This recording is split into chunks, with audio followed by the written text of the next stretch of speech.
सदर बाजार पोलिसांनी मंगळ बाजारातून गोवंशाच्या मांसाच्या तुकड्यांची वाहतूक करणाऱ्या हमीद हफीज खान याला ताब्यात घेतले आहे। त्याच्या ताब्यातून 60 किलो गोवंश मांस जप्त केले आहे। ह्या मांसाची किंमत 12,000 रुपये असून त्याची रिक्षा देखील पोलिसांनी जप्त केलेली आहे। या प्रकरणी सदर बाजार पोलीस ठाण्यात गुन्हा नोंद करण्यात आलेला आहे। यावेळी आम्ही पोपली स्थानक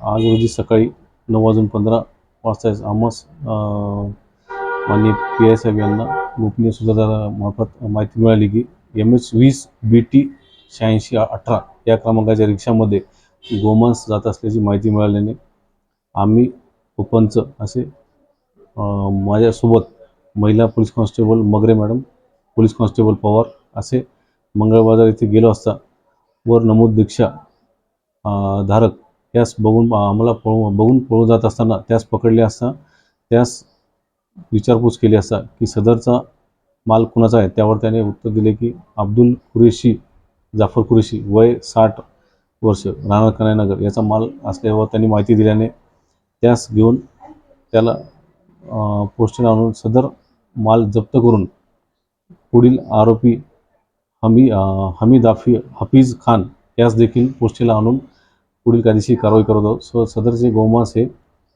कायदेशीररित्या त्याचा तपास करण्यात येत आहे। सदरचे गोमांस हे अंदाजे 12,000 रुपये किमतीचे 60 किलो गोवंशी जातीचे मांसाचे तुकडे 200 रुपये प्रति किलोमुळे आहेत।